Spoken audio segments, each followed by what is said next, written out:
Esse vai ser o único vídeo sobre o livro de Apocalipse que você precisará assistir. Você aprenderá sobre todos os capítulos do livro de uma forma que você nunca viu. Até o final do vídeo, você não será mais o mesmo. Há muito tempo, na ilha de Pátimos, um homem chamado João, servo de Deus, recebeu uma revelação extraordinária sobre o que aconteceria no futuro. Deus enviou seu anjo para revelar esses eventos a João, que testemunhou a palavra de Deus e o testemunho de Jesus Cristo. João compartilha a mensagem com as 7 igrejas da província da Ásia: Éfeso, Esmirna, Pérgamo, Tiatira, Sardes, Filadélfia e Laodiceia. Ele os saúda em nome do Deus que é, que era e que há de vir, junto com os 7 espíritos diante do trono e Jesus Cristo, testemunha fiel e libertador dos pecados pelo seu sangue. A profecia destaca que aqueles que ouvirem e guardarem essas palavras serão abençoados, pois o tempo está próximo. João enfatiza que Deus constituiu seu povo como reino e sacerdotes para servi-lo. A visão prossegue com João sendo arrebatado no Espírito no dia do Senhor. Ele ouve uma voz como trombeta ordenando que escreva e envie mensagens para as 7 igrejas. Ao se virar, João vê 7 candelabros de ouro, e no meio deles, alguém semelhante a um filho de homem, com uma aparência gloriosa. A descrição desse ser é incrível. Cabelos brancos como a lã, olhos como chama de fogo, pés como bronze e uma voz poderosa. Em sua mão direita, ele segura 7 estrelas, e de sua boca sai uma espada afiada. Quando João o vê, ele cai diante dos seus pés como morto, mas o ser o conforta, revelando ser o primeiro e o último, aquele que vive. Esse ser que já esteve morto e agora vive para sempre, possui as chaves da morte e do Hades. Ele instrui João a escrever as coisas que viu, tanto as presentes quanto as futuras. As 7 estrelas nas mãos do ser representam os anjos das 7 igrejas, e os 7 candelabros são as próprias igrejas. Na antiga cidade de Éfeso, uma igreja recebe uma mensagem especial. João escreve as palavras do Senhor, que segura as 7 estrelas em sua mão direita e caminha entre os 7 candelabros de ouro. A igreja de Éfeso é elogiada por seu trabalho árduo e perseverança, sua rejeição do mal e sua paciência nas tribulações. No entanto, é repreendida por ter abandonado seu primeiro amor. A exortação é clara: lembre-se de onde caiu, arrependa-se e retorne ao amor inicial, ou o candelabro será removido. A mensagem se desloca para Esmirna, onde a igreja é encorajada a permanecer firme em meio às aflições e perseguições. A blasfêmia dos falsos judeus é reconhecida, e embora enfrentem prisão e sofrimento, são encorajados a serem fiéis até a morte, pois receberão a coroa da vida. Pérgamo é o próximo destino da mensagem, onde a igreja é elogiada por permanecer fiel, mesmo em um lugar onde Satanás tem seu trono. No entanto, há reprovação pela tolerância para os ensinos de Balaão e dos Nicolaítas. Um chamado ao arrependimento é feito, com a promessa de recompensas para aqueles que vencerem. A viagem continua para Tiatira, onde a igreja é reconhecida por seu amor, fé, serviço e perseverança. No entanto, há críticas por tolerar uma falsa profetisa chamada Jezabel, que leva os servos à imoralidade e idolatria. O aviso é claro: ela será julgada, e aqueles que se arrependerem serão poupados. A promessa de autoridade sobre as nações é oferecida para os vencedores. Nossa jornada pelas mensagens de João às igrejas continua. Agora em Sardes, uma cidade onde a igreja tem fama de estar viva, mas na verdade está morta espiritualmente. O alerta é claro: fortaleça o que resta e esteja atento, ou será surpreendido como um ladrão na noite. A promessa é dada para os que permanecerem fiéis. Andarão com o Senhor vestidos de branco, e seus nomes não serão apagados do livro da vida. Em Filadélfia, uma igreja com pouca força física, mas que guarda a palavra do Senhor e não nega seu nome, é elogiada. Uma porta aberta é colocada diante dela, e Deus promete proteção da hora da provação que virá sobre o mundo. A exortação é clara: retenha o que tem para que ninguém tome a sua coroa. O vencedor será feito uma coluna no santuário de Deus, com seu nome escrito sobre ele. Finalmente chegamos a Laodiceia, onde a igreja é repreendida por sua mornidão espiritual. Não sendo fria nem quente, são comparados a algo prestes a ser vomitado. A mensagem é clara. Reconheçam sua verdadeira condição e comprem de Deus ouro refinado no fogo, roupas brancas para cobrir a nudez e colírio para enxergar. O Senhor está à porta batendo, esperando ser convidado para entrar. A promessa é dada ao vencedor: sentar-se com o Senhor em seu trono.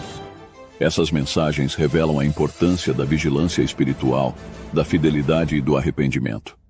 Cada igreja é chamada a ouvir o que o Espírito diz e a responder à voz do Senhor.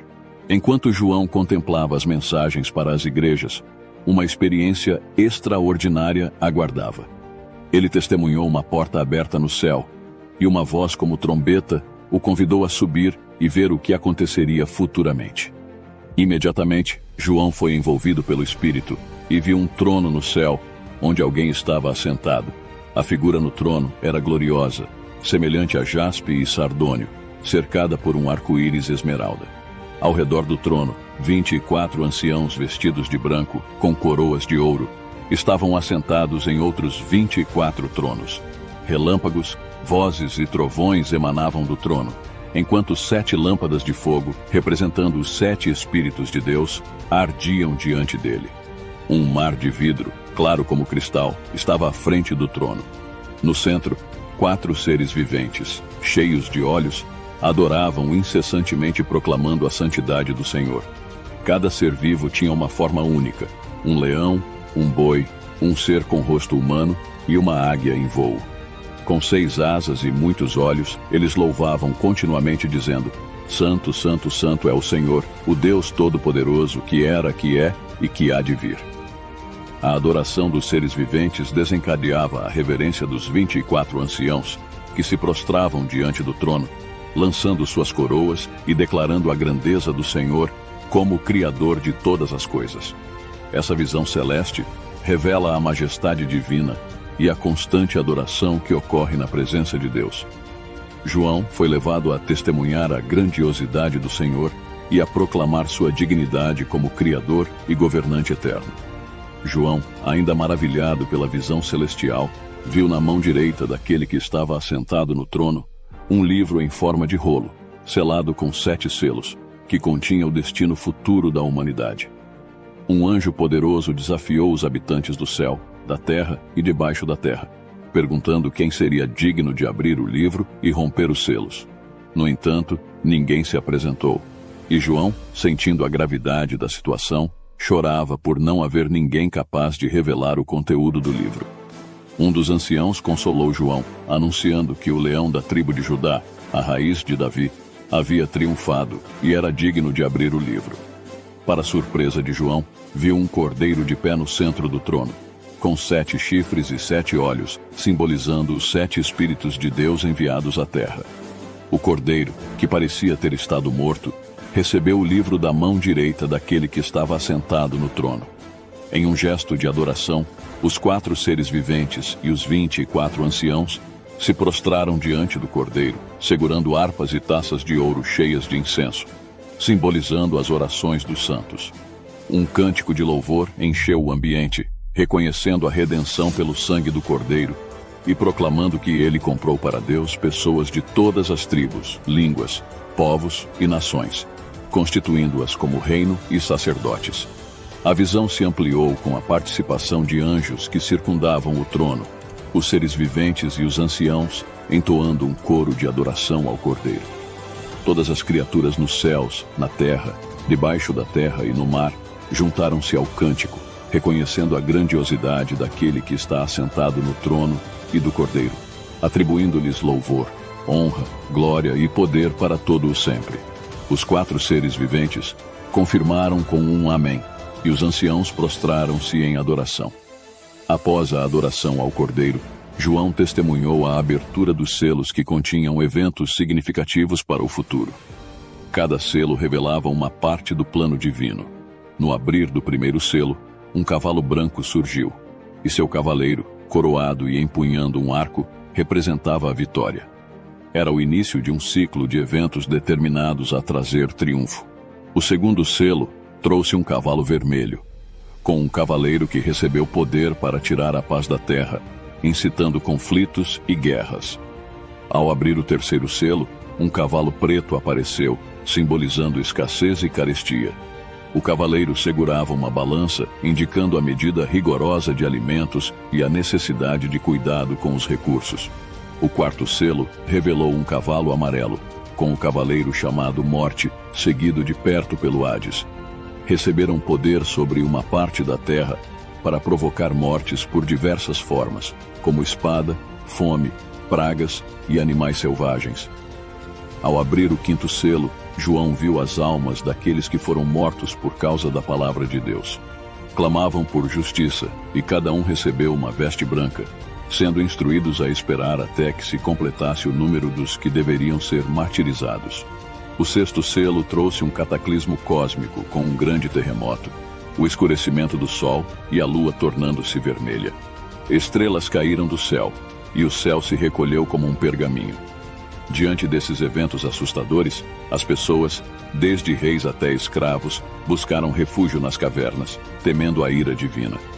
Em sua angústia, clamavam as montanhas e rochas para que os escondessem da face daquele que estava assentado no trono e da ira do Cordeiro. Reconheciam que o grande dia da ira havia chegado, questionando quem seria capaz de suportar tal juízo. O cenário estava pronto para a continuação das revelações divinas e o desdobramento do destino final da humanidade. Após a visão dos eventos cósmicos, João testemunhou 4 anjos nos cantos da terra, segurando os ventos da destruição. Antes que a terra fosse danificada, outro anjo, com o selo do Deus vivo, pediu que esperassem até que os servos de Deus fossem selados. O número selado era 144.000, representando 12.000 de cada tribo de Israel. Um sinal de proteção divina estava sobre eles. Então, uma visão gloriosa se desdobrou diante de João. Uma multidão incontável, proveniente de todas as nações, tribos, povos e línguas, estava diante do trono e do Cordeiro, vestida de branco e segurando palmas. Eles clamavam em alta voz, reconhecendo a salvação pertencente a Deus e ao Cordeiro. Todos os anjos, anciãos e seres viventes ao redor do trono prostraram-se em adoração, reconhecendo a grandiosidade de Deus. Um dos anciãos questionou João sobre a identidade dessa multidão vestida de branco.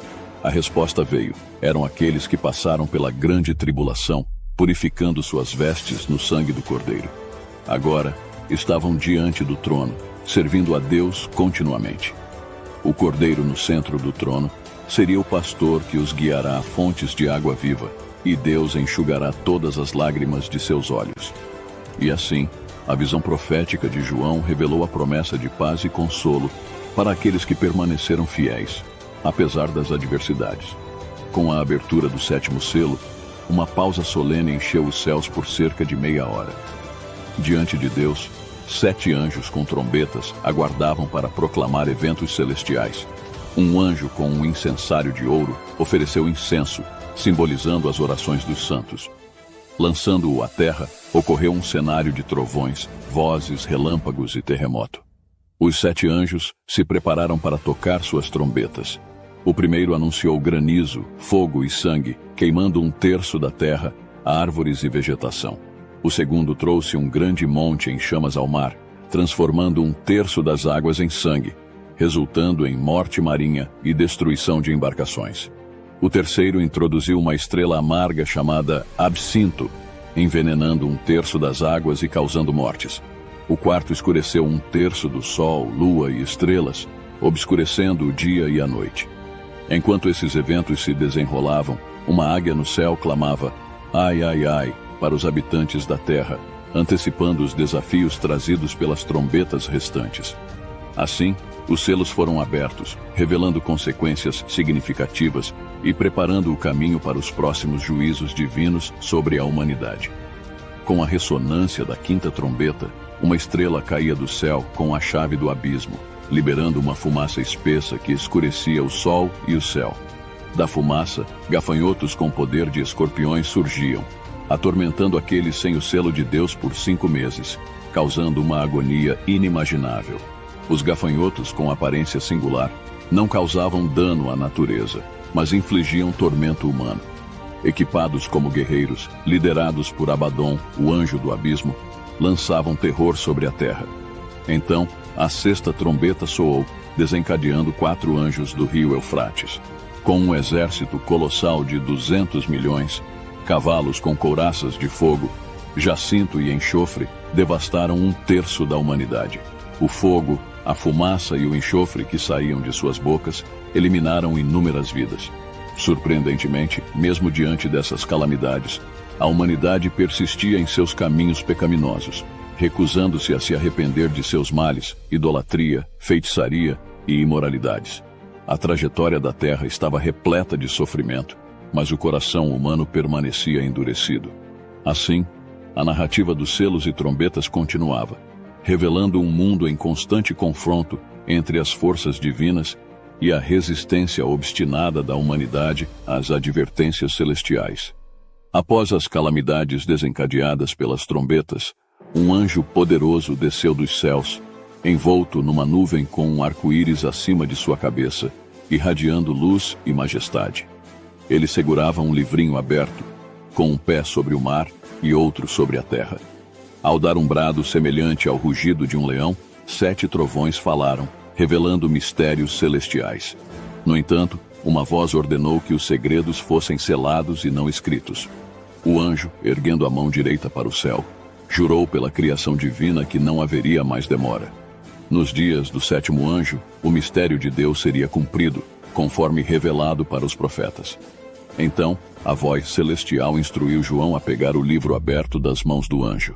Ao comê-lo, experimentou o paradoxo doce-amargo. O livro, doce como mel em sua boca, tornou-se amargo em seu estômago. A mensagem era clara. João seria chamado a profetizar novamente sobre povos, nações, línguas e reis. O enigma persistia, e a narrativa divina continuava a se desdobrar diante dos olhos do apóstolo. João, após a experiência agridoce do livro, viu-se impulsionado por uma missão ainda maior. O anjo poderoso, envolto na nuvem e com o arco-íris acima, indicou o próximo capítulo da revelação divina. Os 7 trovões falaram com mistérios celestiais, mas uma ordem celestial proibiu João de registrá-los. O anjo, jurando pela criação, anunciou que a espera chegaria ao fim nos dias do 7º anjo, quando o mistério de Deus, revelado para os profetas, seria consumado. Enquanto João contemplava os desdobramentos das trombetas celestiais, um sinal extraordinário se manifestou nos céus. Uma mulher vestida do sol, com a lua sob seus pés e uma coroa de 12 estrelas sobre a cabeça. Ela estava prestes a dar à luz, mas um dragão vermelho de 7 cabeças e 10 chifres, com coroa sobre elas, preparava-se para devorar seu filho. A mulher deu à luz um filho destinado a governar com cetro de ferro, sendo arrebatado para junto de Deus.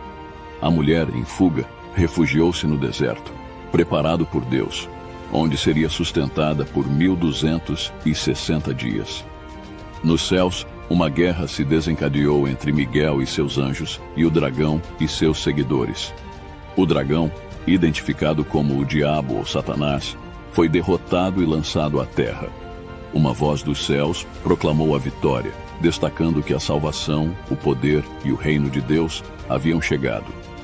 Apesar da derrota celestial, o dragão voltou sua ira para a mulher e passou a perseguir sua descendência, aqueles que seguiam os mandamentos de Deus e permaneciam fiéis a Jesus. A terra, simbolicamente, interveio, engolindo as águas do rio que o dragão lançou contra a mulher. A narrativa prossegue com a ira do dragão, posicionando-se na areia do mar para travar uma batalha contra o restante da descendência fiel. A luta entre as forças celestiais e os desafios terrenos intensificava-se, revelando mais camadas do épico conflito entre o bem e o mal.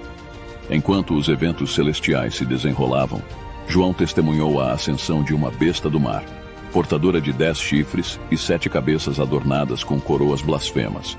A besta, uma mescla de leopardo, urso e leão, recebeu poder, trono e autoridade do dragão. Uma das cabeças da besta aparentemente sofreu um ferimento mortal, mas, surpreendentemente, esse ferimento foi curado, deixando o mundo perplexo e levando muitos a seguirem a besta. Adoraram não apenas a besta, mas também o dragão, que lhe conferiu autoridade. Essa besta proferia palavras arrogantes e blasfêmias, além de ter autoridade para agir por 42 meses. Seu discurso incluía blasfêmias contra Deus e amaldiçoava aqueles que habitam nos céus. Ela guerreava contra os santos e prevalecia sobre eles, exercendo autoridade sobre todas as tribos, povos, línguas e nações. Todos os habitantes da terra, exceto aqueles cujos nomes estavam escritos no livro da vida do Cordeiro, adoravam essa besta. A mensagem de João enfatizava a necessidade de perseverança e fidelidade dos santos, mesmo diante de adversidades.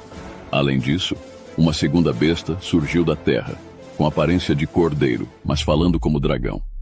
Esta besta atuava em nome da primeira, levando os habitantes da terra a adorarem a besta ferida que miraculosamente revivera. Realizava sinais e milagres, incluindo a capacidade de fazer descer fogo do céu. Esta segunda besta ordenou a criação de uma imagem em honra à primeira besta e deu vida a essa imagem, forçando as pessoas a adorá-la sob ameaça de morte. A marca da besta, seja na mão direita ou na testa, tornou-se uma imposição universal para controlar transações comerciais. João então revelou um enigma: o número da besta, que é 666. Enquanto as forças do mal tentavam impor sua dominação, uma visão gloriosa se desdobrava diante dos olhos de João. O Cordeiro, em pé sobre o Monte Sião, liderava os 144.000, cujos nomes estavam inscritos na testa. Um cântico celestial ecoava, emanando como o som de muitas águas, enquanto os escolhidos entoavam um cântico único, reservado para aqueles que haviam sido resgatados da terra. Esses seguidores do Cordeiro, puros e imaculados, mantiveram-se castos e leais, resistindo às tentações do mundo. João viu a presença deles como uma esperança radiante em meio à escuridão apocalíptica. Logo após essa visão, 3 anjos surgiram no céu, cada um com uma mensagem vital. O primeiro proclamou o temor a Deus, anunciando a hora do juízo.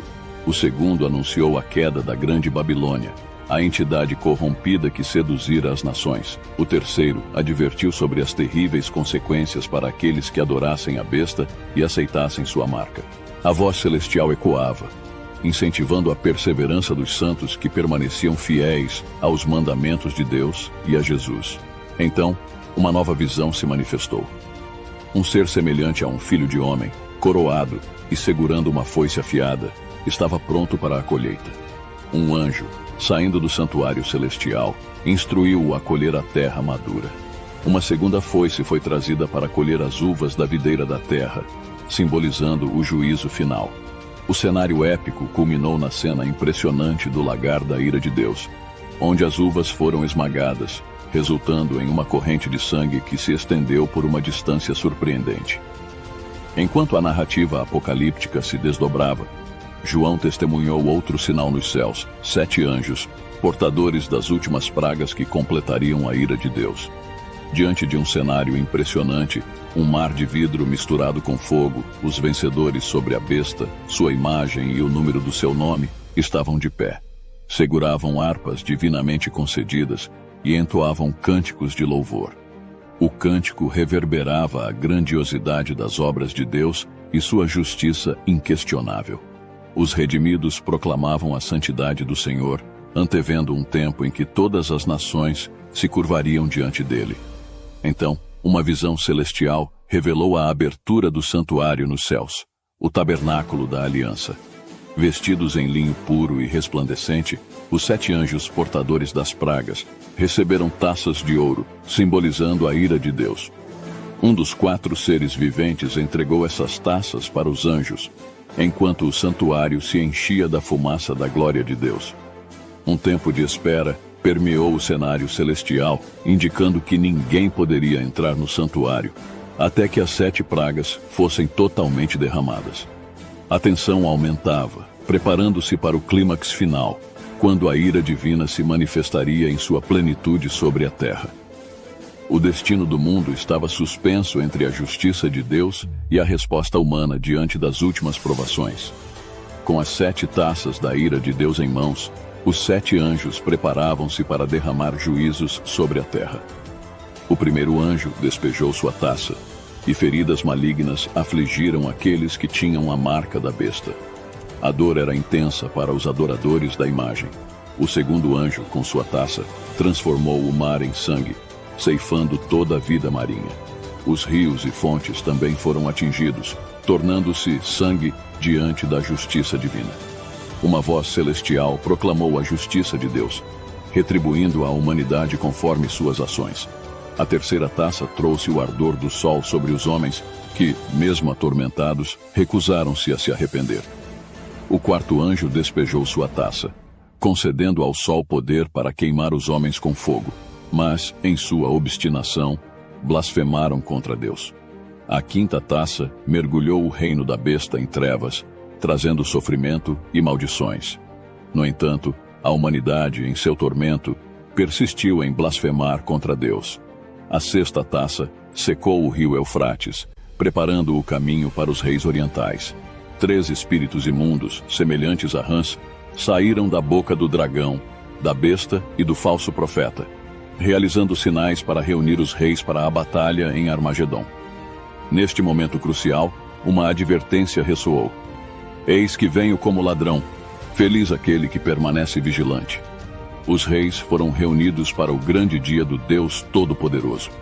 O sétimo anjo derramou sua taça no ar, e uma voz proclamou: está feito. Relâmpagos, trovões e um forte terremoto abalaram a terra. A grande cidade foi dividida, e as cidades das nações desmoronaram. Deus manifestou seu furor sobre a Babilônia. As ilhas fugiram, as montanhas desapareceram, e do céu, pedras de granizo caíram sobre os homens. A praga era terrível, mas a humanidade, em sua rebeldia, blasfemou contra Deus. O cenário apocalíptico atingiu seu ápice, e a ira divina se manifestou em toda a sua magnitude. Enquanto as 7 taças da ira de Deus foram derramadas, um dos anjos que as segurava aproximou-se de João, oferecendo-lhe uma visão do julgamento da grande prostituta. Esta mulher, sentada sobre muitas águas, simbolizava a corrupção e sedução que envolviam os reis da terra. O anjo conduziu João em espírito para um deserto, onde testemunhou uma mulher montada numa besta vermelha, coberta de blasfêmias, com 7 cabeças e 10 chifres. Seu esplendor era marcado por vestes de púrpura, adornos de ouro, pedras preciosas e um cálice cheio de impurezas. Na testa da mulher lia-se o título misterioso: Babilônia, a Grande, a mãe das prostituições e das práticas repugnantes da terra. Ela estava embriagada com o sangue dos santos, causando assombro a João. O anjo, percebendo a perplexidade de João, explicou o mistério da mulher e da besta. A besta que existiu e voltará do abismo é também o 8º rei, sendo um dos 7. As 7 cabeças representam 7 colinas e 7 reis, com 5 já tendo caído, um existindo e outro por vir. Os 10 chifres são reis que darão poder à besta. No ápice da história, esses reis guerrearão contra o Cordeiro, mas ele, o Senhor dos Senhores, prevalecerá com seus chamados, escolhidos e fiéis. As águas onde a prostituta está sentada simbolizam povos e nações. Os 10 chifres, junto com a besta, voltarão-se contra a prostituta, levando-a à ruína. Deus inspirou-lhes o desejo de cumprir seu propósito, alinhando-se para dar à besta o poder de reinar, até que se cumpram as palavras divinas. A mulher representa a grande cidade que governa sobre os reis da terra. A narrativa revela o desfecho da trama, onde a sedução e a corrupção finalmente enfrentam seu julgamento divino. Após testemunhar a visão da prostituta e sua destruição, João viu outro anjo descer dos céus com grande autoridade, e a terra foi iluminada por seu esplendor. Este mensageiro divino bradou com voz poderosa, anunciando a queda da grande Babilônia, que se tornara morada de demônios, centro de espíritos imundos, aves impuras e detestáveis. Todas as nações tinham bebido do vinho da fúria de sua prostituição. Os reis se corromperam com ela, e os comerciantes se enriqueceram através de seu luxo excessivo. Outra voz dos céus exortou: Saiam dela, povo meu, para que vocês não participem dos seus pecados, para que as pragas que vão cair sobre ela não os atinjam. A ira de Deus recairia sobre a Babilônia, pois seus pecados se acumularam até o céu. A ordem divina era retribuir a Babilônia na mesma moeda, pagando-lhe em dobro pelo que fez. A cidade orgulhosa e luxuosa, que se vangloriava como rainha, experimentaria morte, tristeza, fome e o fogo devorador do julgamento de Deus. Os reis da terra e os negociantes, testemunhando a destruição da grande cidade, lamentariam sua perda. Toda a riqueza desapareceu e os produtos desejados não seriam mais encontrados. O lamento ecoaria entre os habitantes do mar, os pilotos, passageiros e marinheiros. Um anjo poderoso, então, levantou uma pedra do tamanho de uma grande pedra de moinho, lançando-a ao mar como um símbolo da violenta ruína que aguardava a Babilônia. A cidade nunca mais seria encontrada. A luz da candeia, o som dos músicos e o ruído das pedras de moinho desapareceriam para sempre. Babilônia, uma vez centro de feitiçarias, testemunharia a desolação. Seus muros ressoariam com o lamento por todos os que foram assassinados, incluindo profetas e santos. Assim, o destino de Babilônia foi selado, e sua grandiosidade foi subjugada pela justiça divina. Após a destruição da grande Babilônia, uma voz nos céus ressoou como uma grande multidão, proclamando: Aleluia! A salvação, a glória e o poder pertencem ao nosso Deus. Os justos juízos de Deus haviam condenado a grande prostituta, que corrompia a terra e cobrara dela o sangue dos servos de Deus. Os 24 anciãos e os 4 seres viventes prostraram-se e adoraram a Deus, exclamando: Amém, aleluia! Uma voz do trono conclamou todos, pequenos e grandes, a louvar o Senhor. O som da multidão era como o estrondo de muitas águas e trovões, entoando: Aleluia! Pois reina o Senhor, o nosso Deus, o Todo-Poderoso. A alegria se espalhava, pois chegara a hora do casamento do Cordeiro, e sua noiva estava pronta, vestida com linho fino, brilhante e puro, representando os atos justos dos santos. Um anjo proclamou a bem-aventurança dos convidados para o banquete do casamento do Cordeiro. Mas quando João caiu para adorar o anjo, este o repreendeu, afirmando ser apenas um servo, e orientando João a adorar somente a Deus. Então, João viu os céus abertos, e diante dele apareceu um cavalo branco, cujo cavaleiro se chamava Fiel e Verdadeiro. Este cavaleiro julgava e guerreava com justiça, com olhos como chamas de fogo, muitas coroas na cabeça e um manto tingido de sangue. Seu nome era a Palavra de Deus. Os exércitos celestiais o seguiam, vestidos de linho branco, montados em cavalos brancos. Uma espada afiada saía de sua boca, e ele governaria as nações com cetro de ferro. Seu manto e coxa traziam a inscrição: Rei dos Reis e Senhor dos Senhores. Um anjo convocou as aves para um grande banquete de Deus, onde comeriam a carne de reis, generais e poderosos, que foram derrotados pelo cavaleiro montado no cavalo branco. A besta, os reis da terra e seus exércitos ousaram guerrear contra o cavaleiro e seu exército, mas foram derrotados. A besta e o falso profeta foram lançados vivos no lago de fogo, enquanto os outros foram mortos pela espada que saía da boca do cavaleiro. Todas as aves se fartaram com a carne dos derrotados. Assim, o triunfo do Cordeiro foi completo, e a justiça de Deus prevaleceu sobre os poderes malignos. Com a vitória sobre as forças malignas, um anjo desceu dos céus com a chave do abismo e uma grande corrente. Ele prendeu o dragão, a antiga serpente que é o diabo, Satanás, acorrentando-o por 1000 anos e selando o abismo, impedindo-o de enganar as nações durante esse tempo. Tronos foram estabelecidos, e aqueles com autoridade para julgar se assentaram. João viu as almas daqueles que foram decapitados, por causa do testemunho de Jesus e da palavra de Deus. Estes, que não adoraram a besta nem receberam sua marca, ressuscitaram e reinaram com Cristo por 1000 anos. Os participantes da primeira ressurreição são abençoados e santos, não sujeitos à segunda morte. Eles se tornam sacerdotes de Deus e de Cristo, governando com ele durante 1000 anos.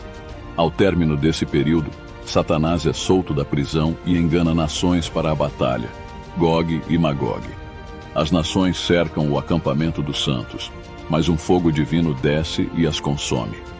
O diabo, a besta e o falso profeta são lançados no lago de fogo, onde são atormentados eternamente. Então, João contempla um grande trono branco e aquele que nele está assentado. Terra e céu fogem de sua presença. Os mortos, grandes e pequenos, comparecem diante do trono. Livros são abertos, incluindo o livro da vida, e os mortos são julgados de acordo com suas obras.